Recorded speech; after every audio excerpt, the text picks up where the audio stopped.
I'm now ready to add text to my poster. You can add anything from a quote to a title to a sentence explaining your social change poster. I'm going to choose something really obvious and I'm just going to write stop climate change.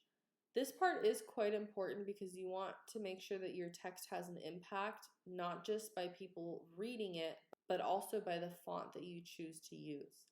That font really does have to fit the aesthetic of your poster. So if you're creating a poster styled after Russian propaganda, you don't want to use a curly, pretty handwriting.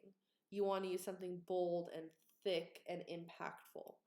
If you want to create something that's Art Nouveau, then maybe you want to use a curly and handwritten font instead.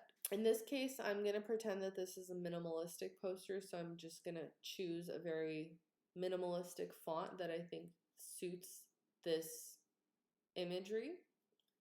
So I'm going to start by clicking the T for the text tool. Then I will click and drag a box for my text. And this is where I'll type my quote or title. In this case, I'm just going to write stop climate change. I chose to write it in all caps. You don't have to, and that will also impact the final look of your poster. Then I'm going to highlight my text, and I'm going to change the size of it because this is obviously too small. Maybe I'll do 150. And maybe I'll choose to have the word stop on top and climate change at the bottom. So I can just backspace and then press enter to put this on a separate line.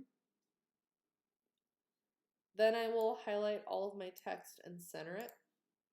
Now I'm going to start looking at different font options. Graphic Designer is cool because it has so many different preloaded fonts in it, way more than computers normally come with.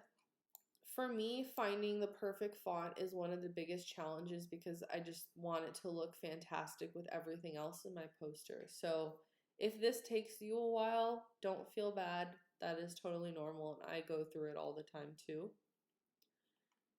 In this case, I'm not going to search too long because I don't want to waste your time. So I'm going to choose something relatively simple. So I went ahead and chose a font called Nunito Sans. You can also change the weight of your fonts depending on which font it is.